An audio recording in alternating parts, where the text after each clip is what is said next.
Hi guys, and welcome to another video. Today I'm going to talk to you about my experience and thoughts about the beta weekend event number 3 we've just had for GW2 Heart of Thorns. Some of the things that we got to test in this one were all of the elite specializations, including Druid and Scrapper, the same part of the map from the second beta weekend event in Verdant Brink, and the first wing of the raid that we're getting. We'll start with that because there were some problems over the weekend. Within about 20 minutes to half an hour of the event launching, ANET had to pull the new squad UI because it was causing some problems.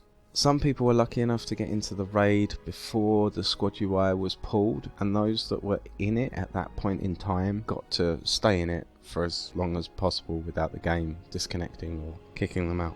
I was lucky enough to be one of those people, and although I got to test the raid, it was in a group where the composition and specializations chosen were not the most optimal.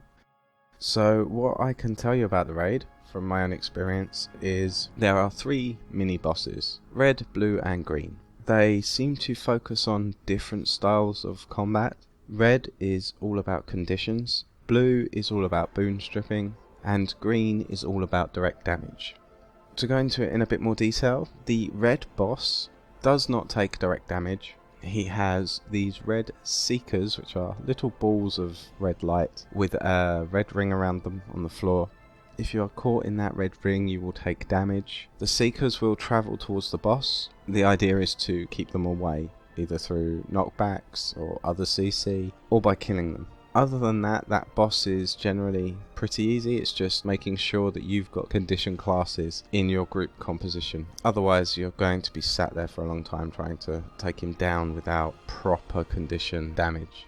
The second boss, the blue one, which is all about boon stripping, has a boon on him which makes him immune from condition damage and direct damage. So the idea is you strip this boon from him and then you can do some damage to him. There are little blue orbs floating about the entire encounter.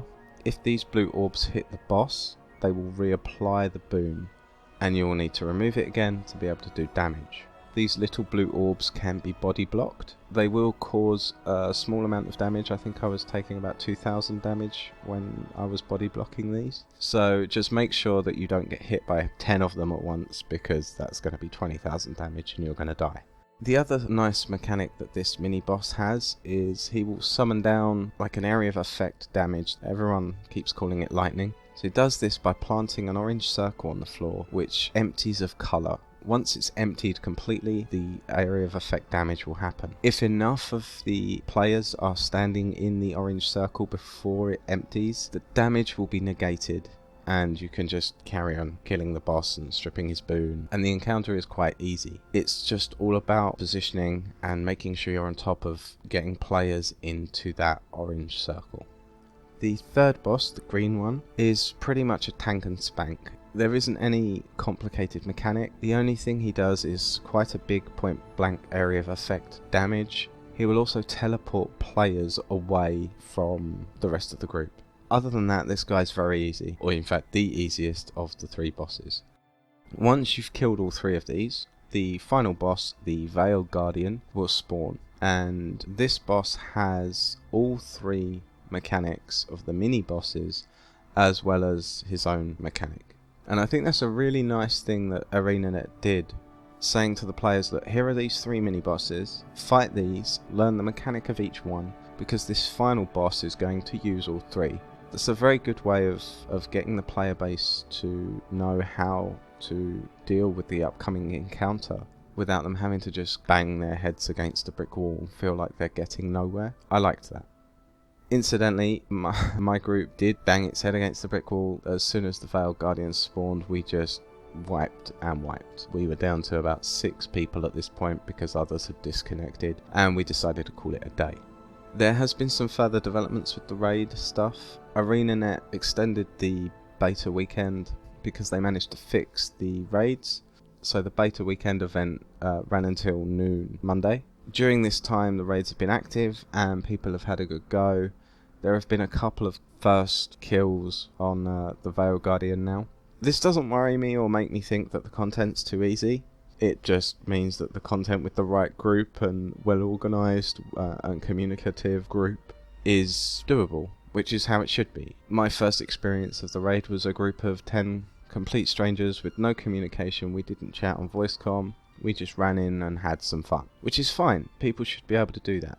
And then on the flip side, you've got NA were able to defeat the Veil Guardian with a very good composition group. That should be doable as well. And I'm not saying that Pugs will be able to complete the raid completely, but they should at least be able to jump in and have a good go and enjoy themselves if that's what they want to do.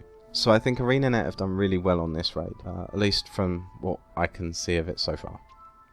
Moving on to the map content itself, in Verdant Brink, we're in the same map as the second beta weekend event, and although they seem to have fixed some of the bugs from that previous weekend event, there are still some fairly big bugs happening, for me at least, on this event, to the point where we couldn't progress the daytime cycle any further to spawn the Wyvern or Wyvern.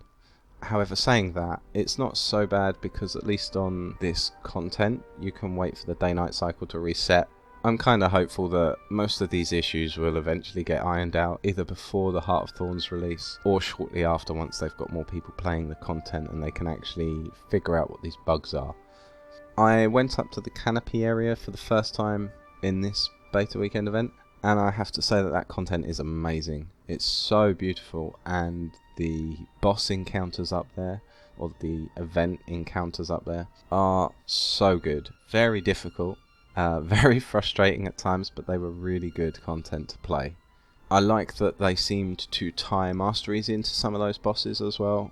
There was one particular one that if you trained in the Nuok lore, then you would be able to see where this boss was when he was stealthed. And I like that that adds another layer to these bosses. If you were running around these events in a party of 5, if one of you's got that masteries track unlocked, that's beneficial to the whole group.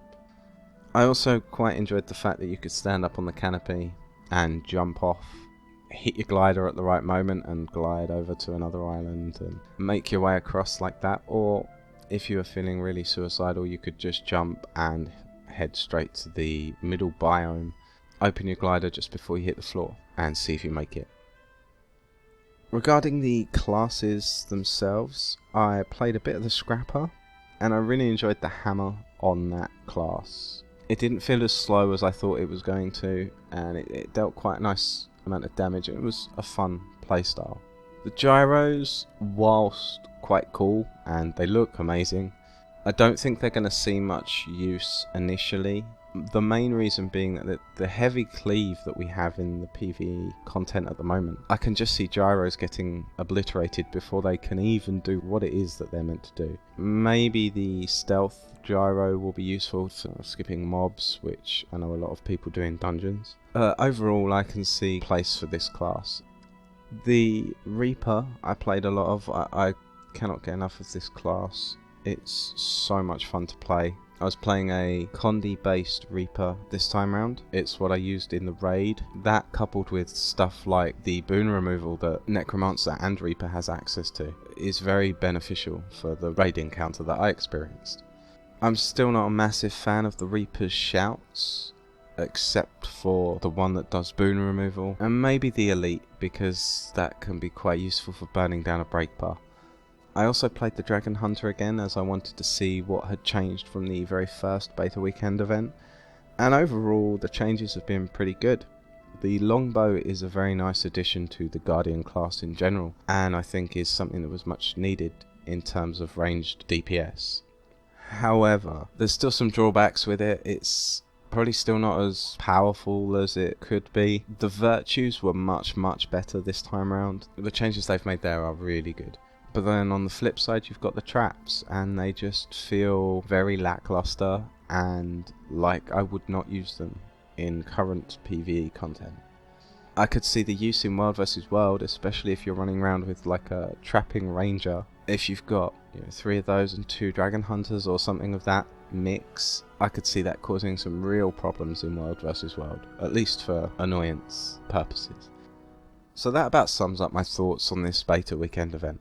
There is one small thing that a lot of people noted, which was that the general difficulty of this event compared to the previous two was a lot easier. ANET have come out and said that this is not how it should be. They're looking into the problems, and the difficulty level that they had in the last beta weekend event is what they liked.